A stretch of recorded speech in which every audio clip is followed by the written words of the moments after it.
Good morning, YouTube. It's your man George Page coming to you live on YouTube.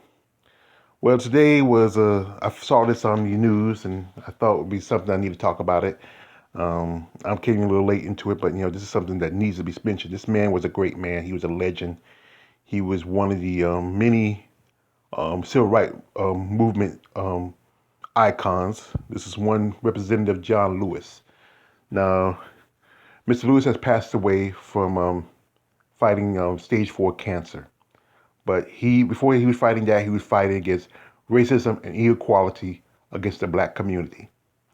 Now, he was born in Alabama to sharecropper parents on February the 21st of 1940. And as a young man, he was part of Martin Luther King's nonviolent movement, and also he was an original freedom rider. Now, Representative Lewis was there at the first march in Selma, which was called Bloody Sunday.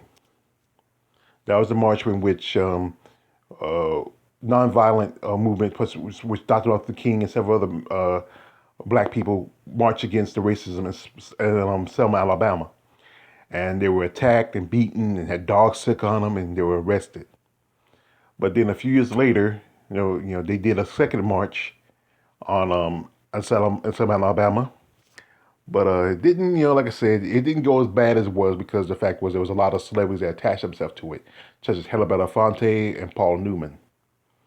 And I believe because of that, those celebrities, that's why they didn't do as much as bad as compared to, when the first time. In 1960, him and four other students organized a sit-in at a Woolworths in Greensboro, North Carolina.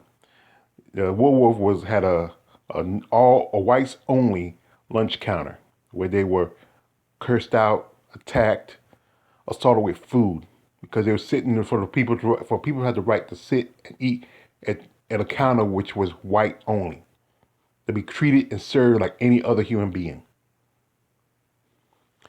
Then after that, in 1963, he helped organize with the March on Washington with Dr. Martin Luther King Jr. And that was the march in which he gave the "I Have a Dream" speech at the Lincoln Memorial. Now, in 1986, he won his congressional seat for the state of Georgia, and he because he at the time he was part of the Atlanta council. From that time, for 30 years, he fought for the rights of black people and pushed several reforms for racial equality, such as anti-lynching laws and also reparations for people of color because of slavery. Now, this picture of him is when in 2011, when President Obama awarded him the uh, the Medal of Freedom for his work in the civil rights movement. This was a great thing for him because I love this picture because President Obama, he really did some, even though some people say it wasn't perfect, but he really did some good things. Better than the Cheeto we got now as president, who which just gave. I don't want to talk. You know what? I'm not going to talk about what he did. This should be about Representative Lewis. Even though he still fought for equality.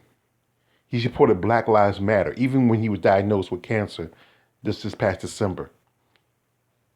And he still believed that our people should be representative and have the same rights as any other people in this country.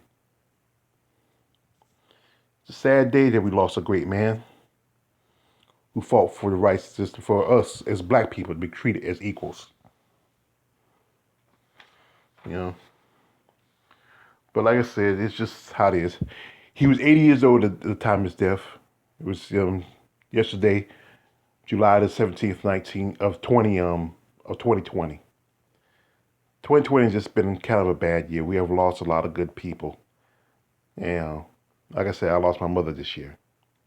But to lose this man who was a great man, who stood beside another great man, Dr. Martin Luther King Jr., who fought against racism and inequality, who still stood today for the rights of black people. I know some people don't like Black Lives Matter, but you gotta like and love John Lewis. He was a great man.